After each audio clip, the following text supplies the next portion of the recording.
Hello. Today we're going to glue the firewall in right here. It's not glued in yet. I just kind of have it in there, just sitting in there, not glued in. We'll put that in. I will probably put this in. I don't know yet. I may leave that separate so I can get the gauges painted and then put it in later. And I'm going to put this bar in. I did glue this rod in. This is separate. You have to glue it to this crossbar here. Glue that in. It's ready to go. This I will leave off until I get it painted, because I'm going to do detail work here too. It's very tough to get anything in here when it's glued back here. So I'll get that painted first, then install it. But right now we're going to glue this firewall in.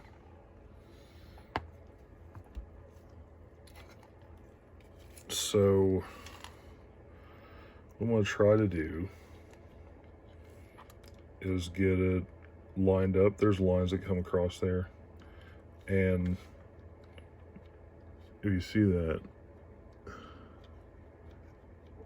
there's quite a bit of play. Like I said, if you just glued this solid, it would be a pain in the butt to get to sit down on the chassis in the front. So I'll just put some glue. There probably will be a gap in a couple places, and I will tell you how we're going to go about fixing that. So first,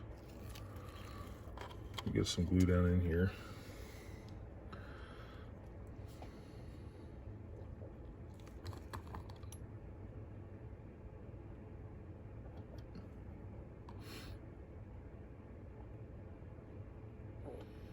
Let's put them behind these two big tabs that are in here. And then I'll run some along that seam. Then we're going to get the clothespins. Just line it up. So it looks good.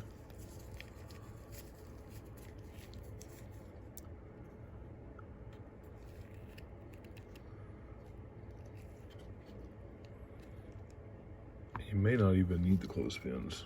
I'm going to use them just so they set up good.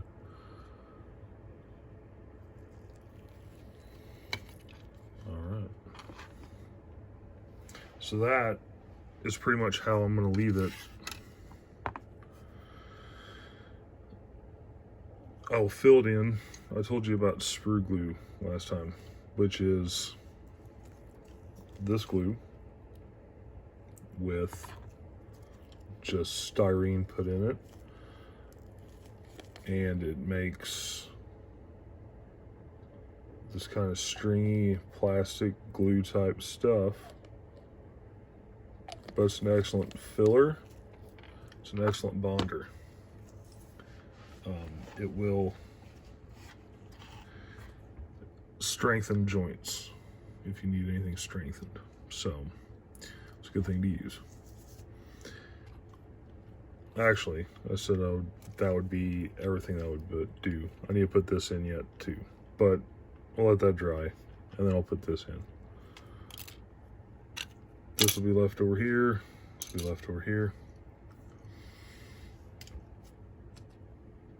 All this stuff is going to get primed first, and then I'm going to paint it. The chassis is going to be petty blue. What I'm going to do is I'm going to use some petty bluish looking stuff by Rust-Oleum for the chassis and the roll cage and the inside of the body, and I'm going to use standard Tamiya TS23 for the outside, and then PS20 for the fluorescent red. The PS20 is a polycarbonate paint, so it's meant to go on RC bodies that are clear, and it'll be shiny. It's a little bit more flexible than regular paint. I used that particular paint and the green on my last 2 Petty builds, which was the 92 Richard, 1992 Kyle Petty, and I didn't have any issues with them. I painted it on there, tape came off good, it didn't pull any of the paint off. I cleared over the top of it. It did fine, so I'm gonna keep using it. I couldn't find the TS, whatever it is, for fluorescent colors in the red, so I just decided to get the PS polycarbonate stuff. It works fine. Now, what do I want to do? Probably start getting the rear end working, because I'll need to do that as well. I won't glue this on before I paint either. So basically, like, I cleaned all the mold lines up on this, down on these two. So this is ready for glue. This I haven't done anything with. It's still got the mold lines on the caliper. Is what that's supposed to be, is a caliper. And I haven't put the differential cover on yet either. This is right here. And it needs a little bit of cleanup as well. So what I'll probably do is go ahead and clean this up a little bit and then get it glued on there. Let's use a sanding stick. I'll try to keep this in camera.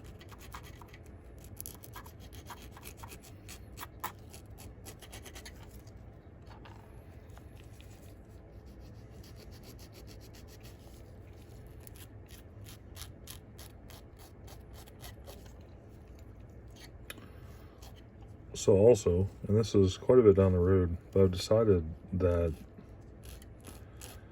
once I'm almost finished with this,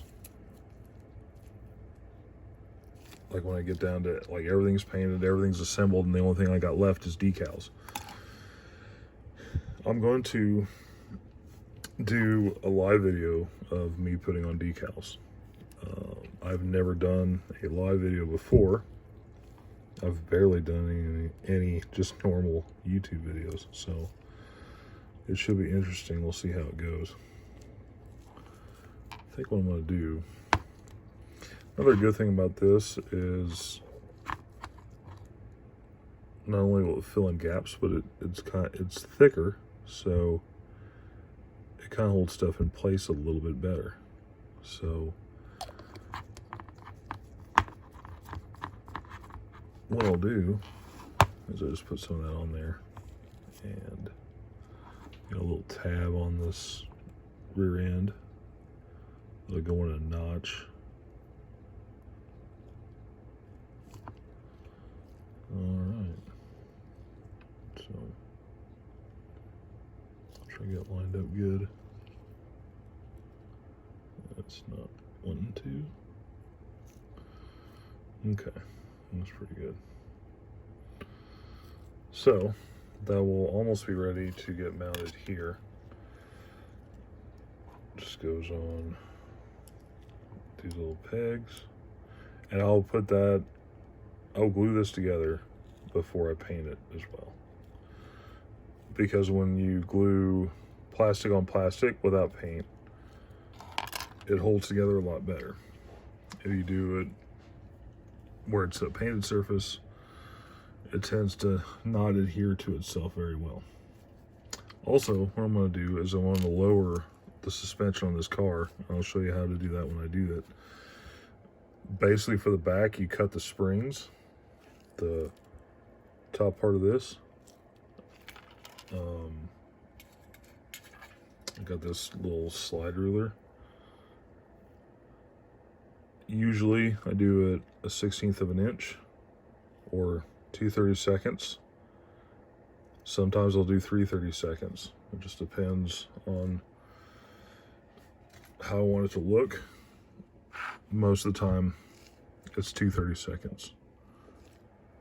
So that's what I'll do. You take that, measure it, like describe it with a pencil or something, and then just chop it off. And then that makes your rear end sit higher, which drops the ride height. For the front, it's a little bit different. Hack the spindles off with a saw. Then you keep this seam here and go measure up a 1/16 of an inch. Mark it, drill a hole. Take the piece you just cut off, drill a hole in it. Take some of this just styrene rod, glue it into the spindle, and then poke it, you know, you'll have a piece sticking out, poke it through, glue it, and then your ride height is raised in the front, which lowers the front end of the vehicle as well. So, quick explanation on that. I will show that to you next time, whenever I get all that going. But for right now, I believe that's all I'm going to do. When I come back next time, I will have this in there. It's not hard to do. You just mainly have to make sure you're putting it in right. One side, the longest, it's an X, okay? The longest piece is going to go towards the front through the firewall. And the easiest way to tell that as well is it's got a taper. I don't know if you can see that or not. It's tapered on the bottom side. That goes through the firewall. The next longest piece will go down to the base of the floor. The third has got a notch in the back of it, right here. See that notch on the underside? That's going to sit on the back roll bar part. And then the skinniest one goes into nothing underneath the dash. And also, I glue this onto the bar. And there is a spot on the chassis to glue this to. It never lines up, or I've never got it to. Maybe once ever it's lined up. So I just glued to this, and it just makes it that much simpler. Just roll it in, and it'll sit wherever it sits. So, but anyways, that'll be in next time I see you. I will show you, I'll probably show you the filler. I can do that now. I'll show you the filler, because this should be dry enough. All right, so you can see that there is a huge gap on the driver's side. See it there? So I'm gonna fill the gap in with the Sprue Glue. Sprue Goo, sorry. Just dab it in there like glue,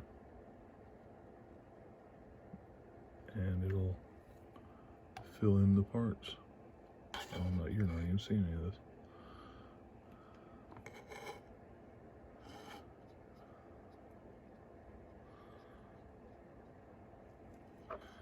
It is sandable. You can sand it.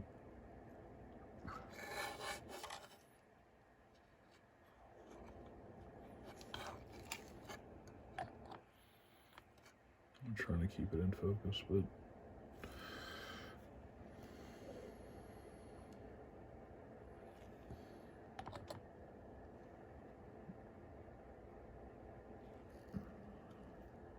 a little bit more. Right around the roll bar, it needs some.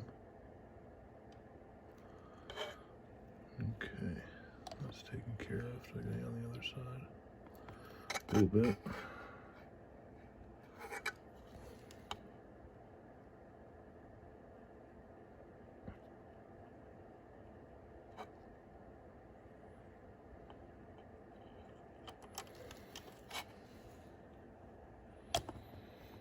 Okay. So that fills up our gaps in the firewall. Let that dry completely before you try sanding it. I'll probably go back in the inside and fill it in from the back as well, just to make sure. But I think the outside will probably cover it pretty good. All right, so like I said, I'm gonna come back next video. I'll have this bar in, and I might have it primed. We'll see.